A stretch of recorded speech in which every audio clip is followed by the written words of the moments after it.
तैयार हो जाइए बाजार के एक और एक्शन पैक दिन के लिए। दुनिया भर के बाजारों से सुस्ती के संकेत, लेकिन एसजीएक्स निफ्टी में है चुस्ती। हाफ सेंचुरी मारकर वायदा कारोबार की हफ्ते की एक्सपायरी के दिन दमदार तेजी के साथ पिछले 2 दिनों की मजबूती को आगे बढ़ाने के संकेत। कहां खुलेंगे और उसके बाद कैसे ट्रेड करेंगे, ये रहेगा फोकस। आइए करते हैं शुरुआत शेयर बाजार लाइव की। स्वागत है आप सबका, नमस्कार। मैं हूं अनिल सिंघवी और नमस्कार, मैं हूं दीपांशु भंडारी। वीकली एक्सपायरी के लिए हो जाइए तैयार। थोड़े मिले जुले ग्लोबल संकेत आ रहे हैं सर, पर समझना चाहेंगे कि कल के एक्शन के बाद आज भारतीय बाजारों की चाल कैसी रहेगी, आज के ट्रिगर्स क्या हैं सर? ट्रिगर्स दीप, दुनिया भर के बाजारों से भले ही सुस्ती के संकेत हो, लेकिन कोरोना के मामले नए रिकॉर्ड बनाते हुए दिख रहे हैं। और एकमात्र चिंता इस वक्त बाजारों के लिए अब जो बची है वो यही है। 1.25 लाख करोड़ नए मामले कल आते हुए दिखे कोरोना के केसेस, और वो अब तक के सबसे ज्यादा है कोरोना के इस संकट की शुरुआत को लेकर। तो चिंताएं काफ़ी बढ़ती हुई दिख रही है। ये एक बड़ी बात है जिस पर नज़र रखती है। लेकिन इस बीच अमेरिकी बाजारों में सपाट कारोबार रहा है। कल बाजार बंद होने के वक्त डाउ फ्यूचर्स बिल्कुल सपाट थे और वैसे ही बंद होते हुए दिखे, और रेंज बहुत छोटी नजर आई है। हाँ, एसएनपी जरूर लगातार 5वें दिन रिकॉर्ड बनाते हुए नजर आया। एसएनपी में फिर से एक नया लाइफ टाइम हाई बना, लेकिन अमेरिकी बाजारों में जो स्मॉल मिड कैप शेयरों का इंडेक्स है वहां पर कल अच्छी खासी मुनाफा वसूली आती दिखी। तो मिले जुले रहे अमेरिकी बाजार, लेकिन अमेरिकी फ्यूचर्स हल्के हरे निशान में, ये एक राहत की बात है। 253 शेयरों के सर्किट फिल्टर में आज बदलाव होता दिख रहा है। तो अगर आपको अपने शेयरों के सर्किट फिल्टर में कम या ज्यादा होते हुए नजर आए तो आपको रखनी है उसकी सावधानी। प्राइमरी मार्केट के एक्शन में मैक्रोटेक डेवलपर्स लोढ़ा का आईपीओ आज है दूसरा दिन। पहले दिन 25% के आसपास बढ़ता हुआ नजर आया है। तो ये सारे एक्शन है आज के लिए दीप बाजार की। बिल्कुल सर, तो ढेर सारा एक्शन है, मार्केट्स में भी दमदार मूव आ रही है। सर एक बार जरा कल का थोड़ा रिकैप करते हैं। फाइनली भारतीय बाजारों में भी थोड़ी जान आती हुई दिखी है सर, और लंबे समय बाद हमने देखा कि बैंक निफ्टी ने आउट परफॉर्म किया। लगभग 500 अंकों की तेजी बैंक निफ्टी पर आती हुई दिखी। कैसे समझें, क्या थोड़ा बैंक निफ्टी पर वापस एक्शन बढ़ते हुए दिख सकता है? आपके 33,000 के लेवल के बेहद करीब ही कल क्लोज हुआ। एक दिन की आउट परफॉर्मेंस से मैं बहुत कॉन्फिडेंट नहीं हूं अब भी, और उसकी वजह यह है कि दीप अभी भी बैंक निफ्टी के लिए जो है ना थोड़ी और आउट परफॉर्मेंस चाहिए। अब वो आज मिल जाए बहुत अच्छी बात है, क्योंकि वायदा कारोबार की एक्सपायरी का दिन है।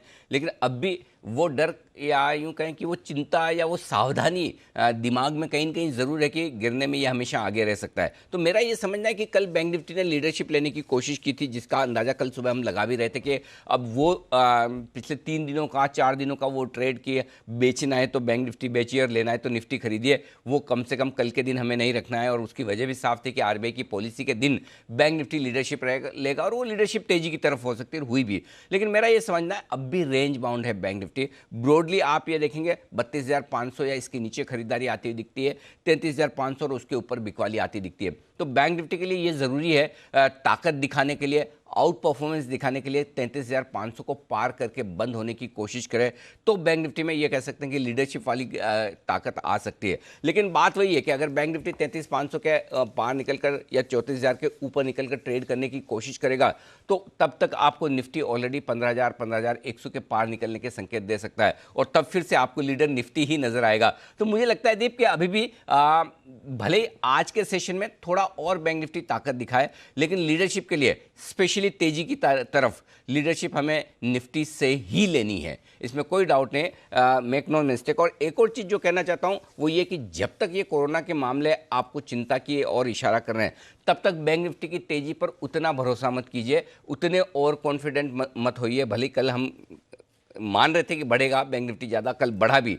लेकिन ये 1 दिन का 2 दिन का ट्रेड हो सकता है। लीडरशिप जब तक कोरोना के मामले कंट्रोल में नहीं आते और कोरोना का डर कम नहीं होता, तब तक बैंक निफ्टी के लिए लगातार निफ्टी के मुकाबले में आउट परफॉर्म करना, बेहतर प्रदर्शन करना असंभव है। इसलिए मैं पॉजिटिव हूं, ओवर कॉन्फिडेंट और बुलिश नहीं हूं। सिंपल। जी दीप। ठीक है सर, तो पॉजिटिव जरूर हैं, बट इस समय इतना भरोसा नहीं है कि आगे जाकर डेफिनेट आउट परफॉर्मेंस आएगी ही। सर वैसे तो फंड का डेटा हम रोज चर्चा करते हैं आगे जाकर, बट कल के एक्शन में लगा कि फाइनली थोड़ा पार्टिसिपेशन बढ़कर आएगा।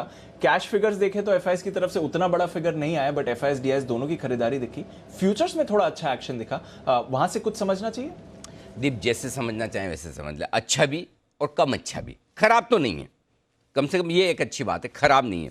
देखिए एफआईएस ने क्या किया, 227 करोड़ की खरीदारी की है कैश मार्केट में, बहुत छोटी है उनके हिसाब से, उनकी साइज, उनके स्ट्रेचर, वो कहते हैं ना, उनकी जो इज्जत है, उनकी जो ताकत है, उसके हिसाब से 227 करोड़ क्या है, बहुत ही कम, नहीं के बराबर, ठीक है ना। तो खरीदा है लेकिन कम।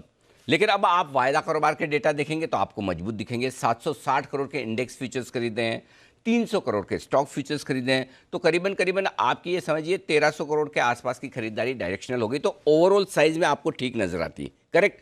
लेकिन दोनों में ही, इंडेक्स फ्यूचर्स और स्टॉक फ्यूचर्स दोनों में एफआईएस की तरफ से ओपन इंटरेस्ट घटा है। इसका मतलब क्या है? इसका मतलब ये है कि अच्छी तरह पॉजिटिव साइड पर देखेंगे तो तीनों जगह खरीदारी के आंकड़े हैं, ठीक है।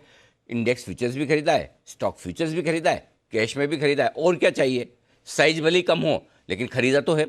नेगेटिव साइड में देखना चाहें तो क्या है, छोटा सा 225 करोड़। दूसरा, जो कुछ खरीदा है वायदा कारोबार में एफआईएस ने, वो ये शॉर्ट कवरिंग है, फ्रेश खरीदारी नहीं। दोनों में ओपन इंटरेस्ट घट कर आया है, स्टॉक फ्यूचर्स में भी और इंडेक्स फ्यूचर्स में भी। यानी कि अभी भी वो बड़ा मन नहीं बना पाए कि बहुत सारा ले लेना है और नए कैश मार्केट में लिया है। जनरली कैश मार्केट में खरीदें तो कमिटमेंट हम थोड़ा ज़्यादा मानते हैं, तो उस लिहाज से आप देखेंगे तो डेटा लगभग न्यूट्रल है आपके लिए एफआईएस की तरफ से। मैंने थोड़ा सा पॉजिटिव साइड पर इसलिए लिखा है कि चलो तीनों जगह खरीदारी की तो पॉजिटिव मान लें, लेकिन अभी भी एफआईएस की तरफ से दीप पूरी तरह से खरीदारी का मन नहीं बनाए, ये बात समझ लीजिए अच्छे से। 5 दिन तक एसएनपी अगर रिकॉर्ड हाई बनाएगा, डाउ रिकॉर्ड हाइस पर रहेगा, तो ऐसे में एफआईएस बहुत शॉर्ट नहीं करेंगे, और स्पेशली जब ऑलरेडी शॉर्ट करके अपनी लॉन्ग पोजीशन को कम ला चुके हैं तो हल्की फुल्की शॉर्ट कवरिंग है। जैसा आपने पहला सवाल पूछा ना बैंक निफ्टी के बारे में कि लीडरशिप का कॉन्फिडेंस नहीं है, वैसा ही एफआईएस की तरफ से पूरी खरीदारी लौटने का कॉन्फिडेंस अभी भी नहीं है।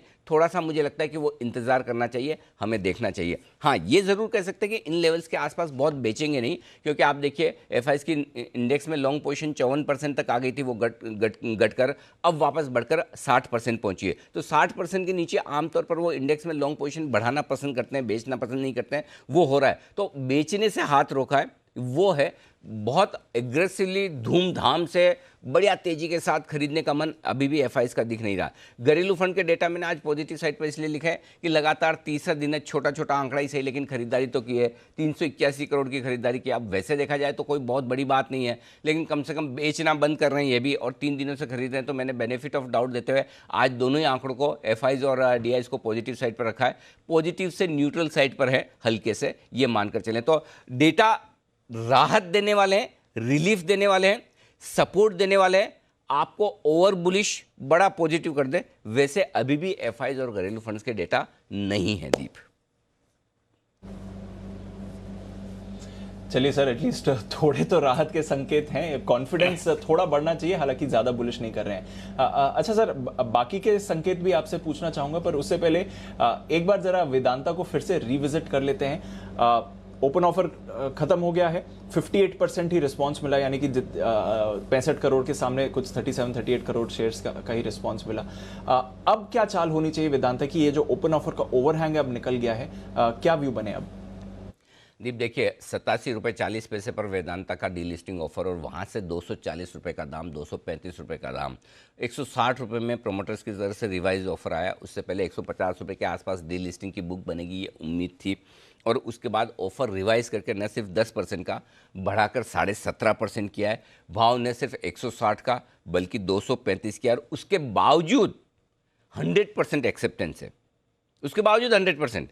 मतलब किसी को हेज करने की ज़रूरत ही नहीं थी। आपको याद होगा, इसीलिए हम कह रहे थे कि 220-21 में आप खरीदिए, 235 में आराम से दीजिए, 12-15 रुपये आपके कहीं नहीं गए, स्क्रीन पे भी गए, देने की भी ज़रूरत नहीं है, और हेजिंग करने की ज़रूरत ही नहीं है। हेजिंग करें तो 10-15% से ज़्यादा की बिल्कुल मत कीजिए। और आप देखिए 100% एक्सेप्टेंस हुआ है। अब आप सोचिए, जितना प्रोमोटर्स को खरीदना है 17.5%, उसका आधा ही मिला है। 235 रुपये के दाम पर प्रोमोटर्स 17.5% स्टेक बढ़ाने के लिए तैयार हैं, और मार्केट उन्हें देने के लिए तैयार नहीं है। ये साफ साफ दिखाता है कि बाजार वेदांता के बारे में और वेदांता की वैल्यूएशन के बारे में क्या सोचा है। मेरा ये मानना है बिग ब्रदर LIC जो प्रमोटर के बाद सबसे बड़ा शेयर होल्डर है, जिसने इस शेयर का दाम तब 320 रुपये लगाया था जब 87 रुपये 40 पैसे का ओपन ऑफर कंपनी ने डीलिस्टिंग के लिहाज से दिया था, प्रमोटर्स ने डीलिस्टिंग के लिहाज से दिया था।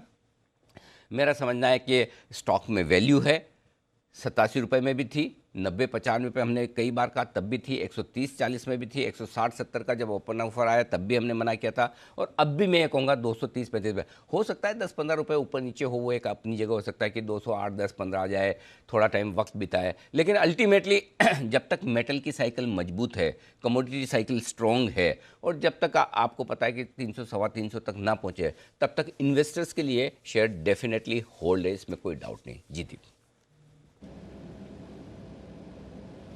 डेफिनेटली तो होल्ड है, मेटल साइकिल, कमोडिटी साइकिल बेहद पॉजिटिव हो गया है और यहां से भी अच्छी रफ्तार पकड़ सकता है वेदांता।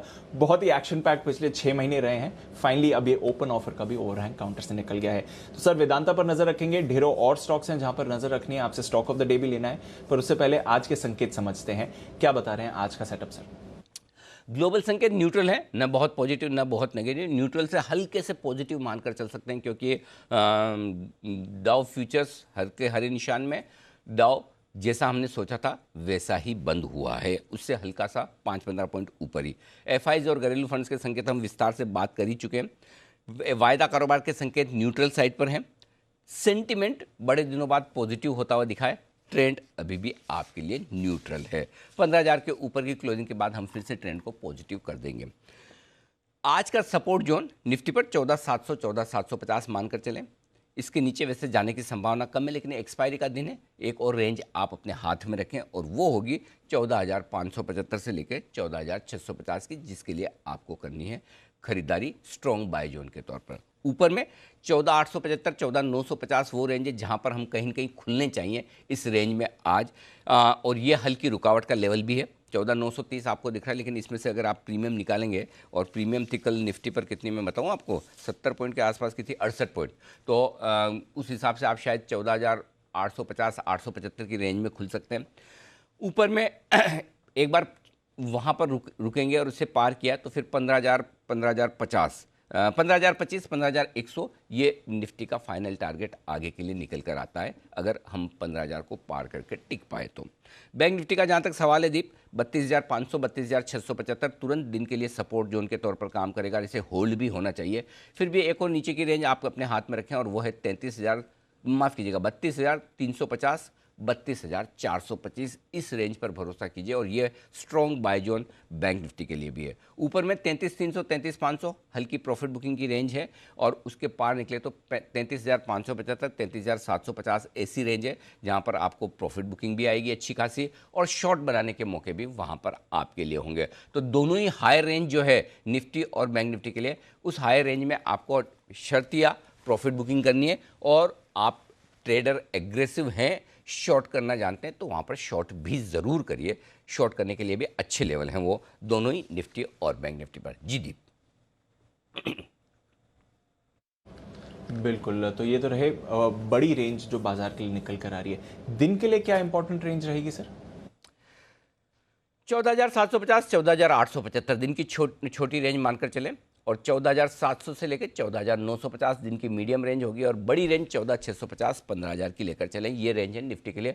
तो ब्रॉडली ऊपर 250 पॉइंट है, और नीचे करीबन 150 पॉइंट 125 पॉइंट की रेंज आप ये मानकर चल सकते हैं। 250 पॉइंट की होगी, 250 पॉइंट दोनों तरफ की निफ्टी की रेंज आपकी निकल कर आती है। बैंक निफ्टी का जहाँ तक सवाल है, 32,675 33,300 दिन की छोटी रेंज है। 33,000 पर आप बंद हुए हैं, मेक और ब्रेक लेवल वही है। 32,500 से लेकर 33,500 ज़्यादा संभावना है कि इसी मीडियम रेंज में आज पूरा दिन आप निकाल लें। बड़ी रेंज के लिहाज से 32,350 33,625 इस पर रखिएगा आप नज़र। ये सारे आपके लिए रेंज के लिहाज से। FIs ने अपनी इंडेक्स में लॉन्ग पोजीशन 56% से 60% बढ़ाई है। पुट कॉल रेशियो हल्का सा बढ़कर आया है, 129 पर कंफर्टेबल है, बैलेंस्ड है। इंडिया विक्स 3% नीचे हुआ है लगातार 30 दिन। थोड़ी सी हल्की सी और मजबूती के संकेत इंडिया विक्स से आपके लिए आते हुए दिख रहे हैं। जी दीप। ओके, तो ये है आपके लिए इंपॉर्टेंट लेवल्स और साथ ही जो पोजीशनिंग रही है FIs की, PCR की। अब सर एग्जिस्टिंग पोजीशंस के बारे में बताएं, आज के लिए क्या स्ट्रैटेजी होनी चाहिए? उससे पहले थोड़े आपको स्टॉप लॉसेस दे दूं। अगर आपकी तेजी की पोजीशन है निफ्टी पर, तो आप स्टॉप लॉस इंट्राडे ट्रेड्स के लिहाज से 14,750 का रखिए, और क्लोजिंग बेसिस पर आप स्टॉप लॉस लगाना चाहते हैं तो थोड़ा सा दूर है, लेकिन 14,625 का ये सही स्टॉप लॉस है जो आपका आसानी से ट्रिगर नहीं होगा। आप अपनी रिस्क के हिसाब से ये स्टॉप लॉस मानकर चल सकते हैं। बैंक निफ्टी के लिए स्टॉप लॉस 32,850 डे ट्रेडर्स के लिए छोटा दिया है जानबूझ के, लेकिन अगर आप थोड़ा सा डीप लगाने की कोशिश कर सकते हैं तो 32,675 आपका स्टॉप लॉस होना चाहिए, इंट्राडे भी और क्लोजिंग भी। और सबसे ज़्यादा सेफ स्टॉप लॉस आपको लगाना है तो फिर 32,500 का निकल कर आता है। तो अपनी रिस्क एपेटाइट के हिसाब से, आपके एंट्री लेवल के हिसाब से आपको स्टॉप लॉस रखना चाहिए बैंक निफ्टी में, या तो 32,850 का, या 32,675 का, या 32,500 का। फिलहाल 32,850 डे ट्रेड, 32,675 इंट्राडे ट्रेड्स के लिहाज से आपको स्टॉप लॉस, क्लोजिंग बेसिस के हिसाब से आपको स्टॉप लॉस रखना है। यह आपकी बात होगी बैंक निफ्टी की लॉन्ग पोजीशन पर। अगर आप शॉर्ट हैं तो कायदे से तो आपका शॉर्ट का स्टॉप लॉस कल ट्रिगर हो गया, फिर भी अगर आपने रखा है तो 14,900 अब ये आखिरी आपके लिए शॉर्ट वाला लेवल है, जिसके ऊपर अगर बाजार बंद होता है तो भी आपको काट लेना चाहिए, दिन के दौरान उसके ऊपर निकल कर टिकता है तो भी काट लेना चाहिए। और बैंक निफ्टी के लिए 33,000 के आसपास बंद हुए तो क्लोजिंग बेसिस पर शायद आपका स्टॉप लॉस कल ट्रिगर नहीं हुआ होगा। तो अब भी अगर 33,300 के ऊपर आज निकलता है बैंक निफ्टी इंट्राडे और क्लोजिंग बेसिस पर, तो बैंक निफ्टी में और निफ्टी में स्टॉप लॉस शॉर्ट साइड पर एक ही है, लॉन्ग साइड पर इंट्राडे और क्लोजिंग बेसिस पर आपको स्टॉप लॉस अलग अलग है। इन स्टॉप लॉसेस पर आपको फोकस करना है, ये है आपके लिए। जी दीप। क्लियर है सर। तो एग्जिस्टिंग पोजीशंस हो नज़र रखिए इन लेवल्स पर। नई पोजीशन सर फिर कैसे बनाने की आज सलाह दे रहे हैं? 14,750 के स्टॉप लॉस के साथ निफ्टी को खरीदना चाहिए। 14,875 कल के हाई का लेवल, पहला लेवल होगा टारगेट के तौर पर। 14,925, 14,950 दो अगले टारगेट हैं। 15,000, 15,050 ये और टारगेट है। बीच में एक छोटा 15,025 भी निकल कर आता है। बेसिकली 14,800 से लेकर 15,100 की रेंज में हर 25-50 पॉइंट पर बहुत सारे सपोर्ट और बहुत सारे रुकावट के लेवल हैं। तो उस लिहाज से आप अपने स्टॉप लॉसेस को ट्रेल करते चलें और हायर लेवल्स के लिए होल्ड करें, ये आपके लिए। जो लोग शॉर्ट करना चाहते हैं निफ्टी को, ज़रूर करें। 14,975 से मूड बनाना शुरू करें कि हमें शॉर्ट करना है। आप कितने एग्रेसिव है उस हिसाब से शॉर्ट करिए, और कितने लॉट्स कर सकते हैं उस हिसाब से करिए। ज़्यादा कर सकते हैं तो 14,975 से शुरू हो जाएं, कम करने एक आध करने तो थोड़ा इंतजार करें 15,000, 15,050 की रेंज के आसपास का। लेकिन ये 75 पॉइंट की रेंज अच्छी है जहाँ पर आप शॉर्ट इनिशिएट कर सकते हैं। 15,100 आपका स्टॉप लॉस होना चाहिए। 14,925, 14,875, 14,825 ये तीन टारगेट। और सारे लेवल्स जो मैं देता हूँ सुबह की कमेंट्री में दीप, वो एक बार फिर से दर्शकों को बता दूँ, वो सारे स्पॉट लेवल है, न कि फ्यूचर्स के। तो ये ध्यान रखें, निफ्टी और बैंक निफ्टी दोनों के ये स्पॉट लेवल्स है। अब आइए बैंक निफ्टी। बैंक निफ्टी में 32,675 के स्टॉप लॉस के साथ आपको खरीदारी करनी है। टारगेट जो बनेगा 33,175, 33,300, ये दो छोटे टारगेट है। इसके बाद इंटरेस्टिंग टारगेट्स निकल कर आते हैं, वो है 33,500, 575, 625 और फाइनल टारगेट 750 का। 33,750 तक के फाइनल टारगेट, इनके लिए करनी है आपको बैंक निफ्टी में खरीदारी। और जो लोग शॉर्ट करना चाहते हैं, हम शॉर्ट करने में एक ही चीज़ है, ऐसे तो लगता है कि 33,300 से ही शॉर्ट करना शुरू कर दें, लेकिन जिस तरह की ताकत कल बैंक निफ्टी ने दिखाई, हम थोड़ा रुकेंगे, हड़बड़ी और जल्दबाजी नहीं करेंगे। देखते हैं ना 33,300 पे रुकता है या पार हो जाता है, हो भी सकता है, रुक भी सकता है, दोनों चीज़ें। 33,300 बड़ा इंपॉर्टेंट लेवल है, तो वहाँ पर देखेंगे, अगर लगा संकेत आया तो वहाँ शॉर्ट करेंगे, नहीं तो फिर हम इंतजार करके शॉर्ट करेंगे 33,500, 33,625। ये रेंज कंफर्टेबल है, जहाँ पर शॉर्ट करने में सोचना नहीं है, यहाँ कर सकते हैं। स्टॉप लॉस 33,750 का होगा, 33,325, 33,200, 33,100, 33,025 ये सारे टारगेट हैं दीप, जिनके लिए आपको बैंक निफ्टी में करनी है शॉर्ट पोजीशन। सबसे इंपॉर्टेंट लेवल 33,300 का बैंक निफ्टी पर ऊपर की तरफ। जी दीप। ओके, तो बेसिकली यहाँ से आप 300 पॉइंट की और अपसाइड बैंक निफ्टी में एक्सपेक्ट कर सकते हैं, बट डेफिनेटली ऊपरी स्तरों पर आपको शॉर्टिंग के भी मौके मिलने वाले हैं। वायदा कारोबार की बात करें सर, सेल है जो कल वापस बैन में आ गया था वही बना हुआ है, और तो कुछ वहाँ पर बदलाव हुआ नहीं है। अच्छा सर, फंड्स का डेटा तो हमने समझ लिया, आज एफएनओ के हिसाब से कौन से इंपॉर्टेंट लेवल्स हैं फिर? एक ही लेवल इंपॉर्टेंट है दीप निफ्टी में, और वो है 14,800। 14,800 के पुट पर 26 लाख शेयर कल जुड़े ओपन इंटरेस्ट है और कल 17 लाख शेयर उसमें से जुड़े हैं। 14,800 के कॉल्स पर 31 लाख शेयरों का ओपन इंटरेस्ट है, लेकिन उसमें से 7 लाख शेयर कम हुए हैं। तो 14,800 तेजी के तौर पर होल्ड होना बहुत ज़रूरी है और 14,820 पर आप बंद हुए, तो जब तक 14,800 14,775 को होल्ड करते हैं चिंता बिल्कुल मत कीजिए, कोई टेंशन वाली बात नहीं। 25-50 पॉइंट नीचे भी हो जाए तो डरने घबराने की ज़रूरत है नहीं। पहली चीज़, ऊपर में हल्की रुकावट 14,900 पर है और उसके बाद 15,000 तो थोड़ा माउंट एवरेस्ट टाइप दिख रहा है मुझे। 50 लाख शेयर है, वहाँ पर हाईएस्ट ओपन इंटरेस्ट भी है कॉल्स में। तो आज मैं उम्मीद तो नहीं कर रहा कि 15,000 पार होगा, तो मुझे लगता है 14,950 15,000 के आसपास कहीं कहीं रुकना चाहिए वायदा कारोबार के डेटा के लिहाज से। तो इमीडिएटली 14,800 आपके लिए सपोर्ट है। रेंज जो दिख रही है 14,700 14,900 की दिख रही है, इसको कहीं पार किया तो फिर 15,000 बहुत बढ़िया सप्लाई जोन है। ये आपके लिए निफ्टी के डेटा हो गए। बैंक निफ्टी 33,000 का एकमात्र लेवल है मेक और ब्रेक। 7 लाख शेयर पुट में है, 11 लाख शेयर कॉल्स में है। 33,000 के ऊपर खुल के टिकेंगे और तो आप 33,300 तक की यात्रा कर लेंगे आराम से, चिंता की बात नहीं है। 11 लाख शेयर जो कॉल राइटर्स हैं थोड़ी शॉर्ट कवरिंग में वो सहारा देंगे। उसके बाद आपके लिए जो 1000 पॉइंट की रेंज है बैंक निफ्टी पे, नीचे 32,500 ऊपर 33,500 और उसके बीच में 33,000 मेक और ब्रेक लेवल। इन लेवल्स पर आप रखिए नज़र। जी दीप। क्लियर है, तो इंपॉर्टेंट लेवल्स निकल कर आ रहे हैं। सर एक इसी से रिलेटेड सवाल था, आज के सेटअप के लिए नहीं बट एज अ बाजार की डायरेक्शन। पहले भी हमने बात करी है 14,850 14,950 एक इंपॉर्टेंट रेजिस्टेंस बनते हैं अपसाइड के। एक तो अगर ये रेजिस्टेंस क्रॉस होती है तो फिर क्या एक नए अपसाइकिल के लिए तैयार हो रहे हैं? और दूसरी बात, ट्रेंड में बदलाव आप कब किस लेवल के ऊपर देखेंगे? जो ट्रेंड अब फिलहाल के लिए न्यूट्रल है वो किस लेवल पर पॉजिटिव हो जाएगा? ये अच्छा सवाल है दीप। ट्रेंड में बदलाव में 15,050 15,100 के ऊपर की क्लोजिंग पर मैं बहुत मजबूती वाला ट्रेंड देखता हूं। तो एक बार मुझे बेसिकली जो सबसे बड़ा कंजेशन जोन निफ्टी के लिए है वो 14,875 से 14,950 की रेंज का है। यानी कि 15,000 के आसपास आते ही थोड़ा सा है ना वो स्ट्रेस आने लगता है। 15,000 बड़ा लेवल ऐसा। तो यहाँ पर मतलब है ना ये 125 पॉइंट की रेंज समझ लीजिए, 14,875 15,000, ये 125 पॉइंट की रेंज, ये रुकावट के लिए एकदम परफेक्ट लेवल है। तो मुझे 15,050 15,100 के ऊपर की क्लोजिंग चाहिए, तब मैं नए हाईज की बात करूंगा कि 15,431 भी हम पार करके और नया हाई बना सकते हैं। पिछली बार हमने जो रनअप देखा था उसमें 15,333 का हाई बनाकर 14,264 तक हम आए थे, यानी कि लगभग आप समझिए कितना 1,1100 पॉइंट। तो मेरे लिए ये ज़रूरी है ट्रेंड को पॉजिटिव करने के लिए कि मैं 15,050 के ऊपर की क्लोजिंग देखूं। ये लेवल निफ्टी पर है। बैंक निफ्टी में अभी भी वक्त है दीप। बैंक निफ्टी में सबसे पहले ताकत तो तब नजर आएगी जब 34,000 के ऊपर बंद हो, यानी कि यहाँ से 1,000 पॉइंट के ऊपर बंद होता तो ट्रेंड नेगेटिव से न्यूट्रल होगा। अभी तो हम ट्रेंड वहाँ पर तो नेगेटिव में है, न्यूट्रल भी नहीं है बैंक निफ्टी का ट्रेंड। तो निफ्टी का ट्रेंड न्यूट्रल है और पॉजिटिव हो जाएगा अगर 15,050 के ऊपर बंद हो। बैंक निफ्टी का ट्रेंड 34,000 के ऊपर बंद होने पर न्यूट्रल हो जाएगा। तो ये दो लेवल्स हैं जिन पर मुझे क्लोजिंग बेसिस पर नजर रखनी है। जी दीप। क्लियर है सर। तो अभी तो बैंक निफ्टी के लिए लंबा रास्ता कवर करना है, 1,000 पॉइंट्स और ऊपर यहाँ से जाना पड़ेगा। निफ्टी भी यहाँ से 200-250 पॉइंट्स अगर और ऊपर मूव करता है तो फिर ट्रेंड में बदलाव जरूर आएगा। चलिए नजर रहेगी बाजार के एक्शन पर ढेरों स्टॉक्स भी फोकस में है। बिगुल अनिल जी के लिए आज के स्टॉक ऑफ द डे का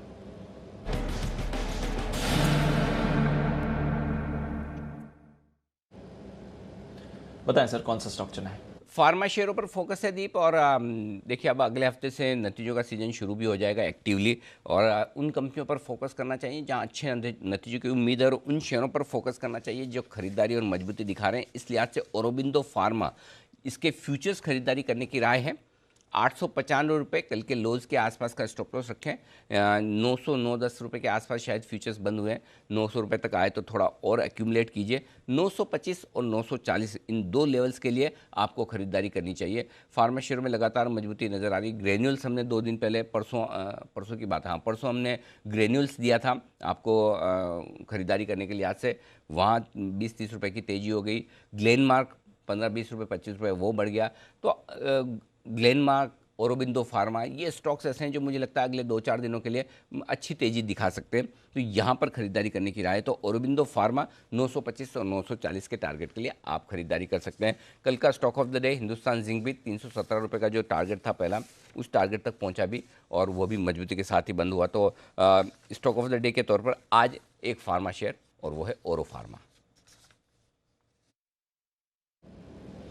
ओके, तो ये है आपके लिए औरो फार्मा पर राय। फार्मा सेक्टर में बढ़िया मोमेंटम आ रहा है, फायदा उठाइए इसका। औरोबिंदो फार्मा, इस पर खरीदारी करके चलें आज। फार्मा शेयर्स पर नजर आएगी, साथ ही ढेरों और शेयर्स हैं जहां पर आज एक्शन आने वाला है। आइए जानते हैं कौन से वो शेयर्स हैं, कौन से ट्रिगर्स हैं और ब्रोकरेजेस भी आज क्या कह रही हैं। वरुण, मानसी और आशीष और देवांशी माफ कीजिएगा, हमारे साथ तैयार हैं। वरुण, गुड मॉर्निंग, आपके साथ शुरुआत करते हैं। बताएं आज के ट्रिगर्स और खबरों वाले शेयर्स कौन से हैं। गुड मॉर्निंग दीप। देखिए, सबसे पहले ट्रिगर्स की बात करें तो मैग्मा फिनकॉर्प ओपन ऑफर आज से खुलेगा, 26 तारीख तक खुला रहने वाला है। 70 रुपये प्रति शेयर पे ओपन ऑफर है, 26% के आसपास का स्टेक के लिए।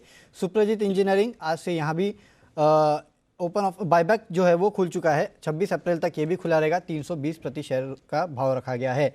वोडाफोन आइडिया पे नजर रखिएगा, प्रेस कॉन्फ्रेंस है 11:45 को, बड़ा अनाउंसमेंट ये कंपनी करने वाली है, तो उसके ऊपर नजर रखिएगा। आज से 250 से ज़्यादा शेयर जो है उनके सर्किट फिल्टर में बदलाव किया गया है।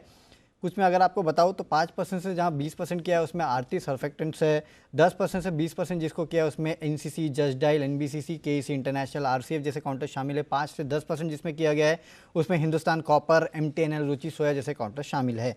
कुछ स्टॉक्स जिनकी डिविडेंड की एक्स डेट है आज, उसमें ब्रिटानिया आरवीएनएल है। ब्रिटानिया का 62 रुपये प्रति शेयर का डिविडेंड है और आरवीएनएल का 1 रुपये 14 पैसे प्रति शेयर का इंटरिम डिविडेंड है, तो उसका एडजस्टमेंट आज आपको इन काउंटर्स पे देखने मिलेगा। वेदांता का ओपन ऑफर बंद हो चुका है, करीब 37.42 करोड़ शेयर्स की बोलियां मिली है इस कंपनी को, 57.49% जो है वो बोलियां मिली है। मैक्रोटेक डेवलपर्स, आज आईपीओ का दूसरा दिन है, पहले दिन करीब 26% के आसपास जो है ये आईपीओ भरा था, तो थोड़ा बहुत ठंडा रिस्पॉन्स इस कंपनी के आईपीओ को अब तक मिला है। एक एक्सक्लूसिव खबर है हमारी और वो है एंड्रयू यूल पे। यहाँ पे आपको नज़र रखनी है क्योंकि सरकार एंड्रयू यूल में जो हिस्सेदारी है वो बेचने के लिए पूरी तरह से तैयार है।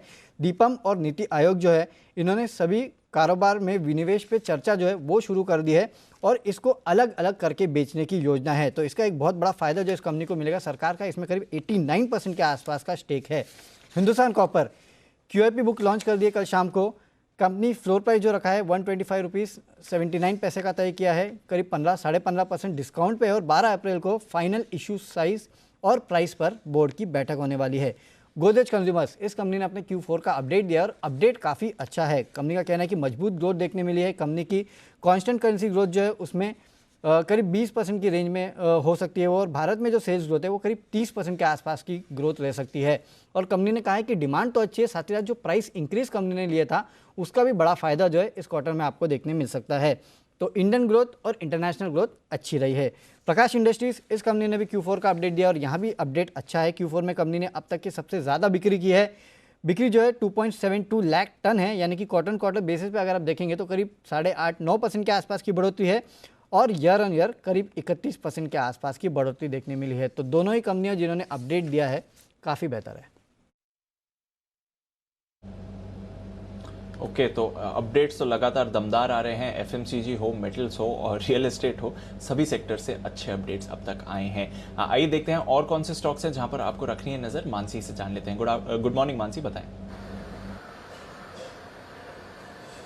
Good morning Deepanshu. Info edge, Jubilant food और वेस्ट लाइफ पर फोकस रखना होगा क्योंकि बीएमसी का जो नया सर्कुलर आया है इसका एक एक्शन इसमें देखने को मिल सकता है।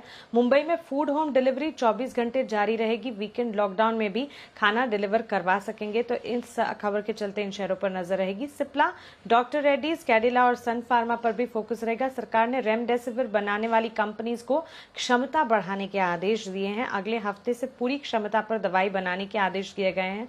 दरअसल कोरोना के मामलों में उछाल से रेमडेसिविर की मांग में बढ़त देखने को मिली है। कई जगहों पर दवाई की उपलब्धि में कमी की खबरें आ रही हैं। भारत में 7 कंपनीज हैं जो कि रेमडेसिविर बनाती हैं और 31 लाख डोजेस हर महीने बनाने की क्षमता है। भारतीय एयरटेल पर फोकस है। Airtel internet of things 5G ready platform company ने लॉन्च किया है। एंटरप्राइजेस के लिए सर्विस लॉन्च की गई है। इसके अलावा IRCTC पर नजर रखिएगा। लखनऊ नई दिल्ली तेजस एक्सप्रेस ट्रेन को 9 अप्रैल से 30 अप्रैल तक बंद करने के आदेश दिए गए हैं। कोरोना के बढ़ते मामलों के चलते यहां पर यह फैसला लिया गया है। DCW लिमिटेड बोर्ड ने करीब 1,58,00,000 कन्वर्टेबल वारंट्स इशू करने के लिए मंजूरी दी है। 19 रुपए के दाम पर वारंट्स इक्विटी शेयर में कन्वर्ट किए जा सकते हैं, तो इसके चलते इस कंपनी पर भी फोकस रहेगा। रिलायंस इंडस्ट्रीज, सेबी ने रिलायंस के प्रमोटर्स पर 25 करोड़ की पेनाल्टी लगाई है। मुकेश, अनिल, टीना और नीता अंबानी समेत दूसरे प्रमोटर्स पर यह पेनाल्टी लगाई गई है। दरअसल टेकओवर नियमों के उल्लंघन का मामला है और साल 2000 में शेयर कन्वर्जन से जुड़ा ये मामला है, जिसके चलते पेनाल्टी की खबरें आई हैं, जिसका एक इम्पैक्ट रिलायंस इंडस्ट्रीज पर दिखेगा। अशोक लेलैंड ईवी के लिए कंपनीज की यूएस सब्सिडरी भारत में विस्तार करेगी। 2 सब्सिडरी कंपनीज का गठन होगा। और अंत में एक बल्क डील है बारबेक्यू नेशन हॉस्पिटैलिटी पर। यूटीआई म्यूचुअल फंड ने करीब 2.5 लाख शेयर्स 579 रुपए और 62 पैसे प्रति शेयर के दाम पर खरीदे हैं। ओके, तो ये है आपके लिए कुछ और खबरों वाले शेयर्स जहां पर आपको रखनी है आज के लिए नजर। आइए आज देखते हैं ब्रोकरेजेस क्या कह रही हैं एफआईआर में।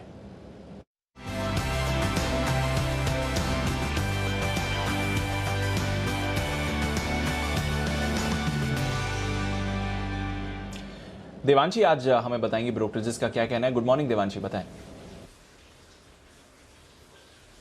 Good morning Deepanshu. आज केवल 2 रिपोर्ट्स आई हैं और वो भी सीएलएसए की तरफ से हैं। सबसे पहले भारतीय एयरटेल पर सीएलएसए काफ़ी पॉजिटिव हो रहे हैं। खरीदारी की राय को उन्होंने बरकरार रखा है, लेकिन 730 तक के लक्ष्य दे रहे हैं। इनका कहना है कि कंपनी अग्रेसिवली डिजिटाइजेशन करने पर फोकस कर रही है अपने ऑपरेशंस को। साथ ही इसके चलते इनकी जो रेटिंग्स है ESG में, इसमें सुधार देखने मिलेगा। और साथ ही अब देखिए जिस तरह से कोविड की सिचुएशन है, इसके चलते आने वाले दिनों में थोड़ी सी रिकवरी या सुधार देखने की उम्मीद लगाई जा रही है। गोदरेज कंज्यूमर पर भी सीएलएसए के आज बुलिश रिपोर्ट आई है। आउट परफॉर्मेंस की रेटिंग को उन्होंने बरकरार रखा है। 800 तक के लक्ष्य दे रहे हैं। इनका कहना है कि जो Q4 के जो बिजनेस अपडेट्स हैं वो काफ़ी पॉजिटिव हैं। भारतीय की जो बिक्री है वो करीब 30% होने का अनुमान लगाया जा रहा है। हेयर कलर सेगमेंट की जो डिमांड है वो थोड़ी सी मॉडरेट होती हुई दिख रही है। 20% ग्रोथ का अनुमान यहाँ पर भी लगाया जा रहा है। लेकिन अगर ओवरऑल नतीजों की बात करें तो पिछले साल थोड़े से कम थे नतीजे, तो लो बेस का जो इम्पैक्ट है वो इस बार देखने मिलेगा। इस बार जो नतीजे हैं वो थोड़े से बेहतर रहेंगे। ओके, तो ये है आपके लिए तमाम ब्रोकरेज रिपोर्ट्स, इन पर रखनी है आपको नज़र रखनी है उन तमाम शेयरों पर जो आ रहे हैं अब आपके सामने हमारे एक्सपर्ट्स की रिकमेंडेशन लिस्ट में। तो वक्त है पिक ऑफ द डे का।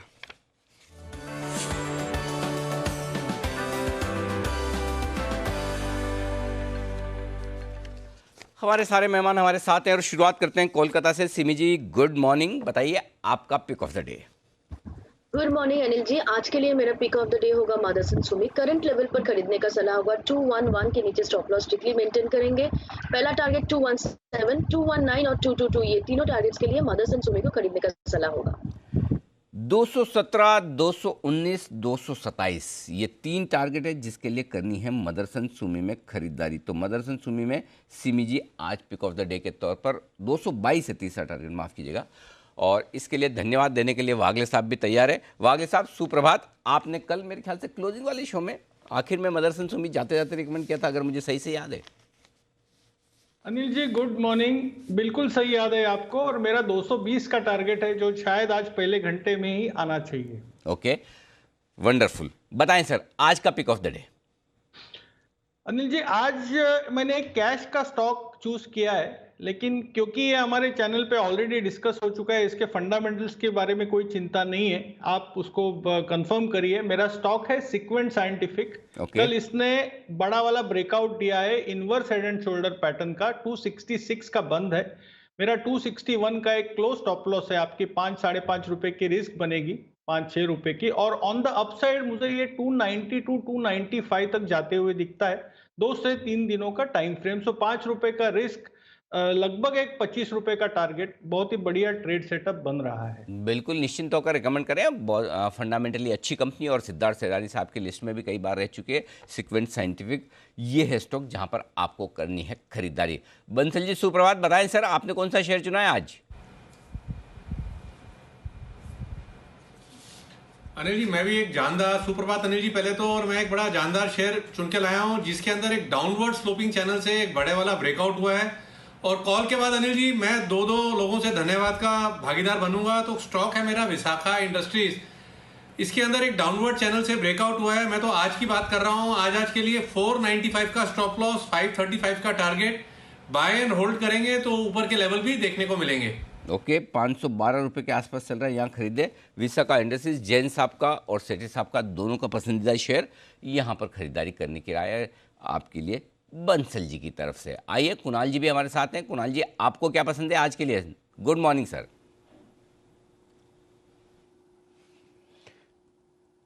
Good morning Anil ji. अनिल जी, मुझे खरीदारी करनी है विप्रो में, जिसमें कि एक बड़ा ब्रेकआउट चार्ट पर आता हुआ हमने देखा कल के ट्रेड में।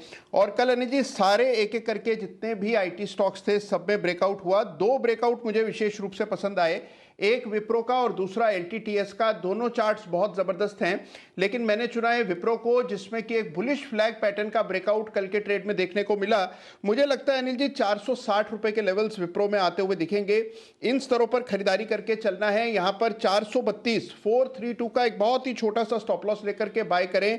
पहला टारगेट 450 रुपए का, दूसरा टारगेट 460 रुपए का। विप्रो में खरीदारी कराए। ओके, विप्रो खरीदें। यह है आईटी शेयरों में फिर से एक्शन की शुरुआत। आइए, सुमित जी जुड़ चुके हैं हमारे साथ। सुमित जी, सुप्रभात। Good morning Anil ji. अनिल जी, मेरे को फाइनेंशियल स्टॉक्स में मेरे को लग रहा है कि एक अच्छा मूव यहां से देखने को मिलना चाहिए। कल हमने बैंक निफ्टी में लोअर लेवल से एक smart bounce back, smart pull back देखा। आज अगर ये फॉलो मूव देखने को मिलता है तो ये कंफर्मेशन होगा कि यहां से एक अच्छा मूव बैंकिंग और फाइनेंशियल स्टॉक्स में देखने को मिल सकता है। तो यहाँ पे जो स्टॉक मेरे को चार्ट्स पे बढ़िया दिख रहा है वो है मन्नापुरम। मन्नापुरम के अंदर लॉन्ग पोजीशंस इनिशिएट करनी चाहिए। जिन्होंने पोजीशंस बना रखी है वो लोग पोजीशंस होल्ड करके चले। यहाँ से एक अच्छा अपसाइड मूव मन्नापुरम में प्रेजेंट लेवल से देखने को मिलना चाहिए। और ऊपर के अंदर 10 से 15 रुपए की तेजी मिनिमम मन्नापुरम में यहाँ से सीएमपी से देखने को मिल सकती है। तो मेरे हिसाब से मन्नापुरम में तेजी का व्यू लेके चले आज के दिन में, और आने वाले दिनों में यहाँ से 165 रुपए से लेके 175 रुपए तक के टारगेट मन्नापुरम में देखने को मिल सकते हैं। और नीचे में स्टॉप लॉस लगाना है 150 के नीचे। Buy Manappuram at CMP, stop loss 150, target 165 से 175 के देखने को मिल सकते हैं। किरण जी नमस्कार, बताएं सर आपको क्या पसंद है आज के लिए? मॉर्निंग अनिल जी, मॉर्निंग दीप। मुझे बाय करना है दीपक फर्टिलाइजर्स। दीपक फर्टिलाइजर्स कल का क्लोजिंग लगभग 239.70 का है और मेरा स्टॉप लॉस 230 का रहेगा। आज के लिए टारगेट 265 रहेगा, पर इवेंचुअली ये स्टॉक 325-330 लेवल्स तक जाने की क्षमता रखता है। ओके, तो 240 के आसपास दीपक फर्टिलाइजर कैश मार्केट का। तो आज क्या बात है, कैश की बड़ी पिक्स आ रही हैं। सीक्वेंट साइंटिफिक, विशाखा, दीपक फर्टिलाइजर, 3 स्टॉक ऐसे हैं जो कैश मार्केट के पसंद आए हैं हमारे एक्सपर्ट्स को। और ऐसे ही कुछ और स्टॉक्स हैं सेठी साहब की लिस्ट में भी, जिनके पास पिक ऑफ द डे के तौर पर एक नहीं होते, पिक्स होती है। तो सेठी साहब का भी कर लें स्वागत। गुड मॉर्निंग सर, बताइए अपनी लिस्ट। गुड मॉर्निंग अनिल जी। देखिए, बाजार में एक दमदार तेजी का माहौल है और मुझे लगता है जिस तरह से एसजीएक्स निफ्टी दिखा रहा है, आज के बाजार में तेजी करनी ही चाहिए और बाजार में एक अच्छी तेजी दिन भर भी रहनी चाहिए। जहाँ तक मेरे पिक्स का सवाल है, पहले पिक ऑफ द डे के तौर पे मुझे आज रिकमेंड करना चाहूँगा आरती इंडस्ट्रीज को, जो कि कल 1404 के आसपास बंद हुआ है। कल शायद वागले जी ने भी शाम को रिकमेंड किया, दोपहर के शो में शायद। इस स्टॉक में आज भी तेजी कंटिन्यू रहनी चाहिए। मेरा इसमें आज का टारगेट रहेगा 1430 रुपए का, स्टॉप लॉस रखा है 1390 का। तो दूसरा स्टॉक है मेटल स्टॉक्स में एक दमदार तेजी बनी हुई है, खास करके स्टील वाले स्टॉक्स में। तो वहां से मैंने जेएसडब्ल्यू स्टील को पिक किया है, जो कि कल 562 के आसपास बंद हुआ है। इस पे मेरे आज के टारगेट रहेंगे 575 रुपए के। तीसरा स्टॉक है पावर फाइनेंस कंपनी आरईसी, जिसमें खरीदारी करने की सलाह रहेगी। मुझे लगता है इसमें आज अच्छी तेजी हो सकती है। चौथा स्टॉक कॉमन है मदरसन सुमी, जो कि कल भी एक अच्छी तेजी के साथ बंद हुआ और आज भी वो बाजार भी अच्छा है और स्टॉक में पॉजिटिव सब ट्रेंड और मोमेंटम लग रहा है। मुझे लगता है इस स्टॉक में खरीदारी करनी चाहिए। और फाइनली अब आईटी सेक्टर पे नजर होनी चाहिए। जो आईटी सेक्टर के नतीजे हैं वो आने वाले मंडे से टीसीएस के साथ शुरू हो जाएंगे। तो मुझे लगता है IT should be there in everybody's trading ideas and portfolio also. मुझे लगता है आईटी स्पेस से विप्रो में करंट लेवल्स पे खरीदारी करने की सलाह है। आज कल 438 पे बंद हुआ है, 450 के टारगेट आज इसमें आ सकते हैं। ओके, तो ये है आपके लिए 5 स्टॉक्स जहां पर खरीदारी करने की राय इस वक्त आती हुई सेठी साहब की तरफ से। तो मैं एक एक करके आपको बता दूं। आरती इंडस्ट्रीज पहला स्टॉक है जहां पर खरीदारी करने की राय। 1404 के आसपास कल बंद हुआ है। 1390 के स्टॉप लॉस के साथ पिक ऑफ द डे के तौर पर इसे खरीदे और 1430 के टारगेट के लिए आरती इंडस्ट्रीज में खरीदारी करने की राय। जेएसडब्ल्यू स्टील, ये स्टॉक भी खरीद सकते हैं 575 के टारगेट के लिए। आरईसी, ये स्टॉक एक और पसंद है सेठी साहब को। और मदरसन सुमी में भी तेजी करके चले, विप्रो मजबूत रह सकता है। ये सारी पिक्स हैं वायदा कारोबार के शेयरों के लिहाज से आपके लिए। सेठी साहब से थोड़ी देर में कुछ कैश मार्केट के स्टॉक्स भी पूछेंगे, उससे पहले कुछ और स्टॉक्स है जहां पर एक्शन भरपूर होने वाला है, वहीं पर राय ली जाए। मैग्मा फिनकॉर्प, जरा सुमित जी इसके चार्ट देखिए। 8 अप्रैल यानी कि आज से इसका ओपन ऑफर खुला है 70 रुपये के दाम पर 26% स्टेक के लिए। भाव तो ऑलरेडी 119 120 रुपये का है, तो जाहिर सी बात है कोई ओपन ऑफर में तो देगा नहीं इन्हें। चार्ट्स पर क्या है सीन? अनिल जी, चार्ट्स के ऊपर पिछले कुछ दिनों से तेजी देख के कंसोलिडेशन देखने को मिला है, तो मेरे को लगता है कि वेट एंड वॉच करे। 123 का लेवल ऊपर में टूटेगा तब कुछ बाय बनेगा, नहीं तो एक बार छोटा सा डिप आ सकता है और स्टॉक को एक बार बेटर रहेगा वेट एंड वॉच करें, और अवॉइड करेंगे तो ज्यादा बेटर रहेगा। क्या अवॉइड करें, कोई हड़बड़ी जल्दबाजी नहीं। वेदांता, इस पर सेठी साहब आपकी राय चाहता हूं। आप लगातार निचले स्तरों से 90 95 100 रुपये से रिकमेंड करते आए और हर एक लेवल पर आपने खरीदारी की राय भी दी है। कल ओपन ऑफर बंद हुआ है, जितना प्रोमोटर्स खरीदना चाहते थे वैसा मिला नहीं, मुश्किल से 50% एक्सेप्टेंस, 50% 57% बोलियां आई है। बताएं शेयर पे क्या है राय, क्या करना चाहिए? फ्रेश खरीदारी, होल्ड? अनिल जी, होल्ड तो बिल्कुल ही करना चाहिए। इस स्टॉक पे मैं बहुत बुलिश हूँ। अब बाकी अगर कोई मौका मिले या कल के लेवल के आसपास मिले तो इसमें खरीदारी भी की जा सकती है। एक दमदार कंपनी है और जिस तरह से मेटल्स में तेजी बनी है, इनके भी जो सेगमेंट है सब में एक तूफानी तेजी चल रही है। फिर ऑयल भी है इनके पास केन के थ्रू, और वहां पे भी क्रूड ऑयल में एक अच्छी तेजी हुई है। और अभी जो प्रोमोटर्स ने ओपन ऑफर किया था 65 करोड़ शेयर उनको चाहिए थे, तो वहां पे अराउंड ओनली 55-60% ही उनको स्टॉक्स मिले हैं या शेयर्स मिले हैं। तो अभी भी एपेटाइट है एक तो, और जिन लोगों ने आर्बिट्राज करने के लिए 221-220 के लेवल पे परचेज करके 235 पे टेंडर किया, और अगर फ्यूचर में अप्रैल का शॉर्ट किया, बाकी के जो एक्सेप्ट नहीं होंगे वैसा समझ के, तो उनकी भी एक शॉर्ट कवरिंग आ सकती है। और मुझे लगता है ये जो ओपन ऑफर का प्राइस था वो एक बैरियर था इस स्टॉक के इस मेटल्स की तेजी में पार्टिसिपेट करने के लिए। अब जब ये ओपन ऑफर खत्म हो गया है तो मुझे लगता है अब ये बाकी के जो मेटल स्टॉक्स में तेजी हुई है पिछले कुछ दिनों में, उसको कैचअप करता हुआ नजर आएगा। तो I am bullish on the stock, और मुझे लगता है बहुत ही शॉर्ट टर्म में 250-260 तक के लेवल्स बिल्कुल इस स्टॉक में देखे जा सकते हैं। ओके, 250-260 के लेवल के लिए होल्ड करें और ओपन ऑफर खत्म होने के बाद तेजी और होने की संभावना। सिमी जी, अशोक लेलैंड, इस स्टॉक पर राय दीजिए। कल स्टॉक काफ़ी अच्छी खासी मजबूती के साथ बंद होने में कामयाबी रहा, और आज खबर ये आई कि हिंदुस्तान में इनकी 2 सब्सिडरी कंपनियां बनाई जाएगी, और अमेरिका में इलेक्ट्रिक व्हीकल्स की जो कंपनी है इनकी, वो भारत में विस्तार करेगी। यानी कि अशोक लेलैंड भी अब इलेक्ट्रिक व्हीकल्स में बड़े पैमाने पर कारोबार बढ़ाने की तैयारी में है। ये खबर आती हुई दिखी है। कल बड़े दिनों बाद 115 रुपये के ऊपर बंद हुआ है। क्या चार्ट्स में और तेजी के संकेत हैं? जी बिल्कुल अनिल जी, तेजी का संकेत तो है, क्योंकि इसमें एक अच्छा सा डिप के बाद एक अच्छा कंसोलिडेशन भी देखा है। 118 ये क्रिटिकल लेवल होगा स्टॉक के लिए। अगर ये स्टॉक 118 के ऊपर जाके सस्टेन करने लगेगा तो इसमें एक फ्रेश तेजी देखने को मिल सकता है, जिसका टारगेट 126 का होगा। तो मुझे 118 का क्रॉसओवर का इंतजार करना है, नहीं तो डीप में खरीदने का सलाह देना चाहती हूँ। 111 का स्टॉप लॉस होगा ओवरऑल, और 126 का टारगेट के लिए अशोक लेलैंड को या तो थोड़ा सा डीप पर 111 का स्टॉप लॉस के साथ, या तो 118 क्रॉसओवर के बाद ही खरीदना है 126 का टारगेट के लिए। इन्फो एज, वागले साहब इसके चार्ट देखिए। कल आपने भी रिकमेंड किया था, कल हमने कल के 2000 में भी लिया था। आज खबर कुछ और अच्छी आती हुई दिखी है। बीएमसी ने एक नया सर्कुलर जारी कर दिया जिसमें मुंबई में फूड की होम डिलीवरी 24 घंटे रहेगी, और साथ ही वीकेंड पर जो कर्फ्यू है उसमें भी अगर आप चाहें तो खाना ऑर्डर करके मंगवा सकते हैं। ये आपके लिए सुविधा भी है, लेकिन आपको इस वक्त ऑर्डर करने के बजाय चार्ट्स देखने और बताना ये कि क्या इन्फो एज 5,200 की तरफ बढ़ने को तैयार है। अनिल जी बिल्कुल, कल मैंने 5,000 का पहला टारगेट, 5,200 का दूसरा टारगेट, और ये जो है ये टाइम फ्रेम कई मतलब 3 से 4 दिन में भी 5 दिन, लेकिन अगर आप थोड़ा सा 3 से 4 महीने या 6 महीने की बात करेंगे तो मुझे लगता है इसमें बड़ा वाला ब्रेकआउट 5,600 के ऊपर आएगा, और फिर मैं 6,800 6,600 उसके आसपास की बात करूंगा। ये मेरा पोजिशनल 3 से 4 महीने 6 महीने का व्यू होगा।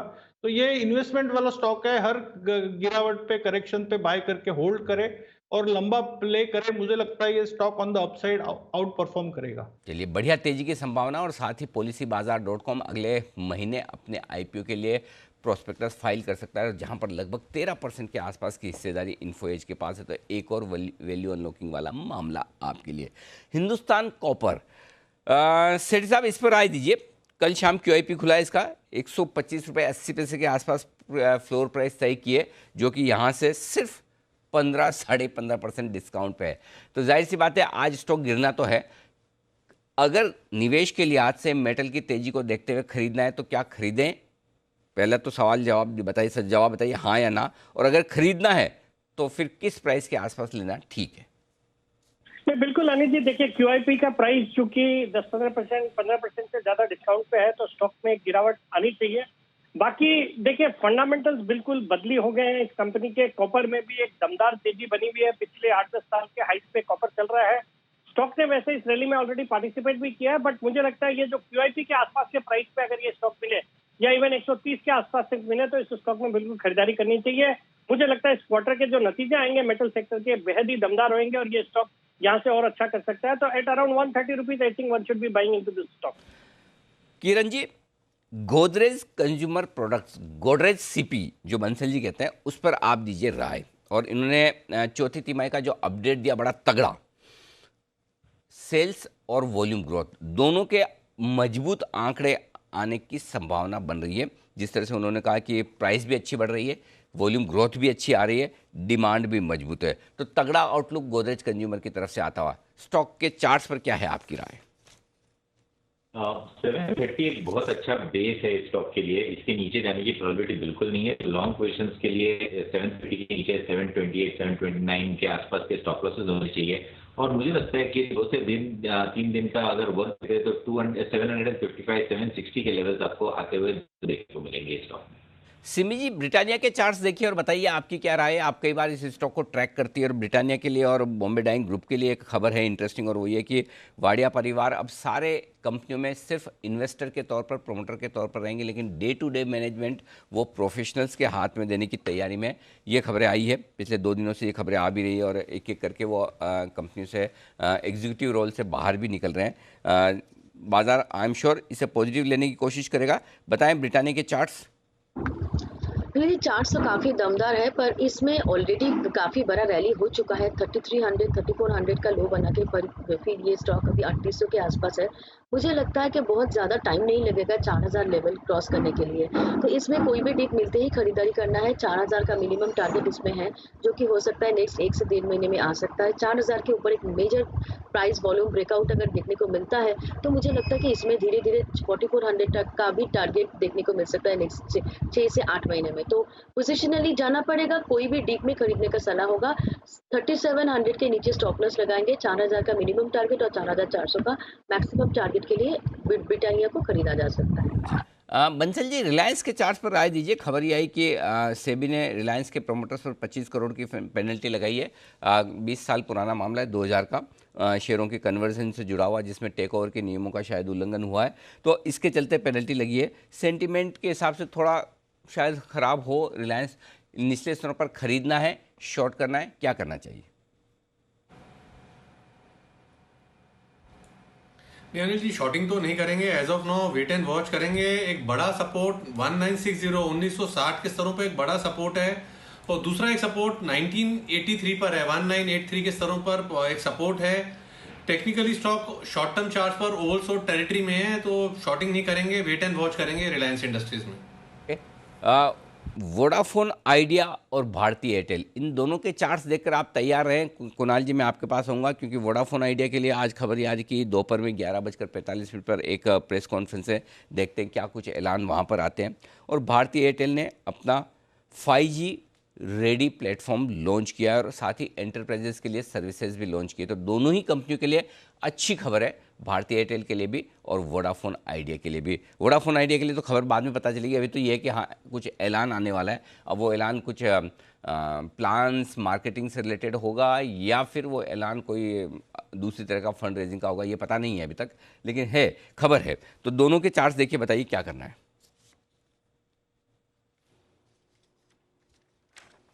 अनिल जी देखिए, सबसे पहले तो भारती एयरटेल मैंने और राकेश जी ने कल ही खरीदारी की राय दी थी। अनिल जी, चार्ट बहुत ज़बरदस्त है, इसमें एक बेस बन चुका है, ब्रेकआउट आया है और हमें उम्मीद है कि स्टॉक में आपको ऊपर के लेवल्स देखने को मिलेंगे।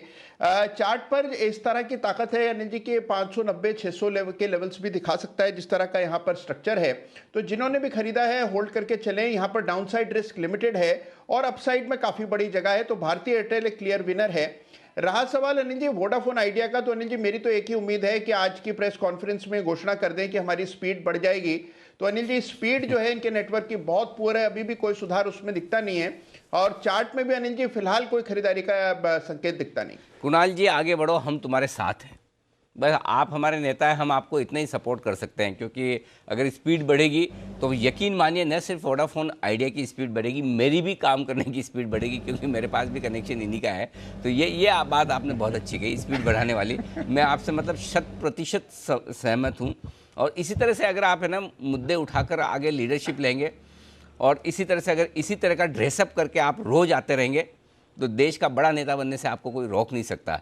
बिल्कुल आज भी आप पूरे परफेक्ट गेटअप में है कुणाल जी। मतलब जैसा देश भर में विधानसभा चुनाव का माहौल चल रहा है उसको देखते हुए आपका ड्रेसअप एकदम परफेक्ट है। तो चलिए जी, राकेश जी कुछ विशेष टिप्पणी करना चाहते हैं। जी राकेश जी। देखिए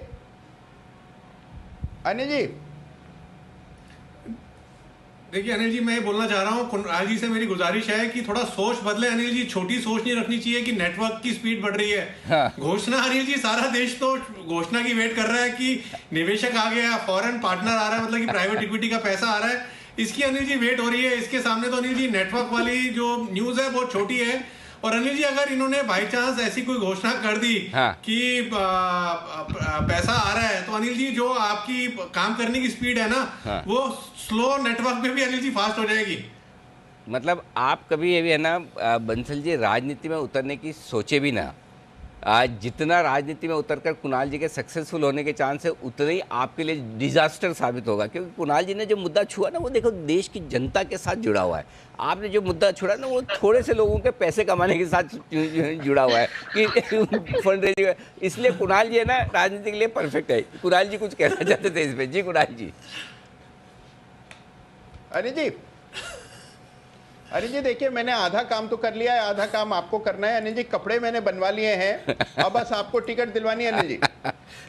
अभी आजकल सारे आने जाने के प्रोग्राम्स स्टैंड स्टिल, कोरोना बढ़ा हुआ है, न रेल की टिकट मिलेगी, न बस की मिलेगी, न फ्लाइट की मिलेगी। जो जहाँ है वहीं पर है, उसके अलावा कोई टिकट देने की ताकत मेरी है नहीं। मेरे पास 3 टिकट की ताकत है, तीनों अभी अवॉइड करें यात्रा करने से। आइए बढ़ते आगे। और एक और स्टॉक है जिस पर राय लेना चाहता हूं मैं, और वो है फार्मा शेयरों से रिलेटेड। एक स्टॉक नहीं स्पेस है, और सेठी साहब राय आपको देनी है। जिस तरह से कोरोना के मामले बढ़ रहे हैं और दवाओं की कमी की भी बातें आ रही है, सरकार ने निर्देश दिया है सारी कंपनियों को, सिप्ला, डॉक्टर, कैडिला, सन फार्मा, ये वो कंपनियां हैं जो हिंदुस्तान में रेमडेसिविर बनाने की काम करती है। और कैडिला के लिए तो अभी एक खबर भी आई कि यूएस एफडीए से भी किसी चीज़ की इनको मंजूरी मिली है। बताएं इन शेयरों पर क्या है आपकी राय? नहीं, बिल्कुल अनिल जी, बहुत ही अच्छा सेक्टर है। और ये जिस तरह से कोरोना के केसेस बढ़ रहे हैं, ये पूरा सेक्टर वापस से सुर्खियों में है। और हमने देखा पिछले कुछ दिनों में ये जो पैथोलॉजी लेबोरेटरीज वाली कंपनियां हैं, जैसे थायरोकेयर है, मेट्रोपोलिस है, फिर आपके डॉक्टर लाल पैथलैब्स है, वहाँ पे बहुत ही शानदार तेजी बनी है। उसी तर्ज पे ये जो कोरोना की दवाइयाँ बनाने वाली कंपनीज है और एपीएस बनाने वाली कंपनीज है, उनमें भी एक जबरदस्त तेजी बनी है। परसों मैंने लॉरेंस लैब्स को रिकमेंड करा था, वहां से देखिए वो 15-20% स्टॉक ऑलरेडी चल चुका है। और उसी लाइन पे मुझे लगता है अब ये औरोबिंदो फार्मा है, कैडिला है, फिर आपके ग्लेनमार्क में भी है, और भी कुछ कारण है ग्लेनमार्क में, और बाकी डीवीज लैब है। मुझे लगता है इन सब स्टॉक्स पे नजर रखनी चाहिए, करंट लेवल्स पे खरीदारी भी करनी चाहिए। आने वाला जो टाइम है इनके लिए अच्छा रहेगा, तो बिल्कुल तेजी करने की सलाह है। बिल्कुल। और यात्राओं कोरोना से जुड़ी एक और खबर है किरण जी, इस पर आपको राय देनी है। चार्ट्स देखिए, IRCTC इस कंपनी के लखनऊ और नई दिल्ली के बीच में जो तेजस ट्रेन चलती है, इसे भी बंद करने का फैसला लिया है 30 अप्रैल तक। पहले मुंबई अहमदाबाद वाली जो ट्रेन थी उसे बंद किया गया है। तो कुछ असर ये कोरोना के बढ़ते मामलों का देखने को मिल रहा है। IRCTC अच्छी दौड़ लगा रहा था, लेकिन अब थोड़ा सा रुक गया इन खबरों के दम पर। बताएं सर क्या करना चाहिए? इमीडिएट ट्रेंड में ये स्टॉक चल रहा है और इमीडिएट बेस लगभग 1680 के आसपास है। वापस एक बार इधर टेस्ट हो सकता है, इसके नीचे नहीं क्लोज होना चाहिए। अगर इसके नीचे क्लोज होता है तो लॉन्ग टर्म चार्ट्स में कुछ डिस्टर्बेंस नहीं होगा, पर शॉर्ट टर्म में मुझे लगता है वापस एक बार 1620 तक जाने की उम्मीद स्टॉक में रहेगी।